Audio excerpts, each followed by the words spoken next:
Бажаю здоров'я, шановні українці. Сьогодні день почався дуже рано із засідання Ставки Верховного Головнокомандувача. Детально розібрали ситуацію на передовій, південь, схід, дуже уважно Донбас. Зараз на Донеччині найбільше протистояння, дуже важливо, там багато вирішується. Будь-які втрати там – це втрати і далі в країні. Тому стоїмо міцно, нічого не здаємо. Я дякую кожному нашому герою, який стримує ці страшні атаки окупантів, постійні атаки.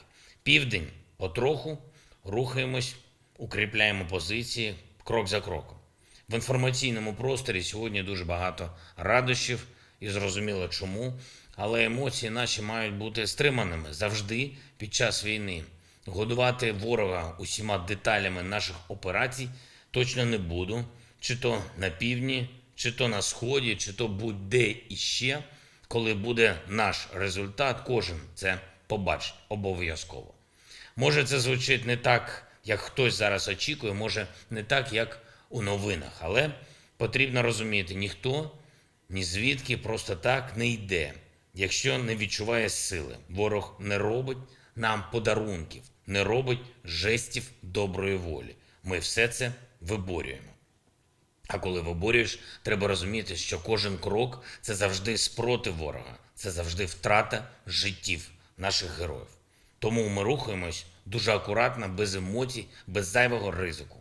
В інтересах звільнення всієї нашої землі і щоб втрати були якнайменші. Саме так ми забезпечимо звільнення Херсону, Каховки, Донецьку, інших наших міст. Але це буде наслідком саме наших зусиль, наших оборонних операцій.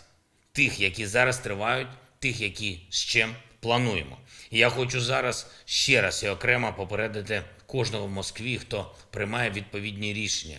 Будь-яка ваша спроба підірвати Каховську ГЕС і затопити нашу територію та зневоднити Запорізьку атомну станцію означатиме оголошення вами війни всьому світу. Подумайте, що з вами тоді буде.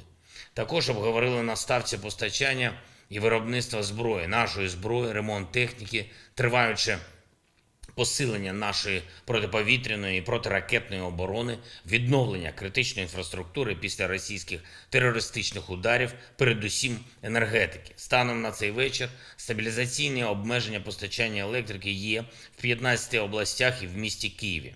Аварійних відключень немає. Всюди, де електрика відключена, це має відбувати згідно із опублікованими графіками. Будь ласка, якщо відключення вашого будинку чи вулиці відбувається сьогодні, не за графіком, повідомляйте місцеву владу і представників енергокомпанії, яка вас обслуговує. Вони повинні виправити ситуацію і слідувати графіку.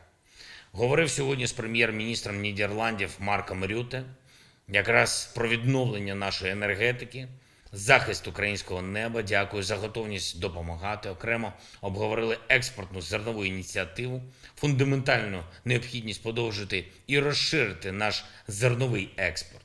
Домовились ще тісніше співпрацювати для підтримки українських ініціатив в ООН.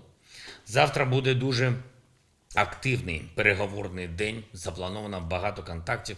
Саме цими днями завершуємо нашу підготовку до можливої участі України в саміті Великої Двадцятки наступного тижня. Українська позиція сформована. Як і завжди, наша позиція відповідатиме інтересам глобальної безпеки. Ввечері підписав черговий указ про нагородження наших воїнів. 106 військовослужбовців Збройних сил України відзначені державними нагородами.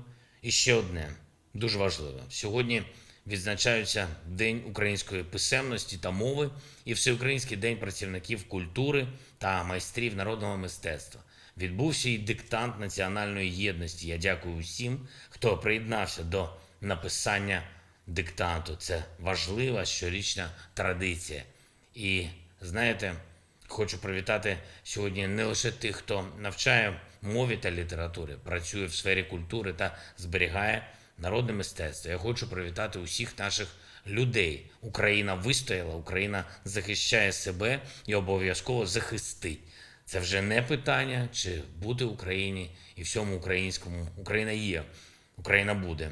А наші воріженьки згинуть як роса на сонці чи як російські переправи під ударами хаймерсів. Слава Україні!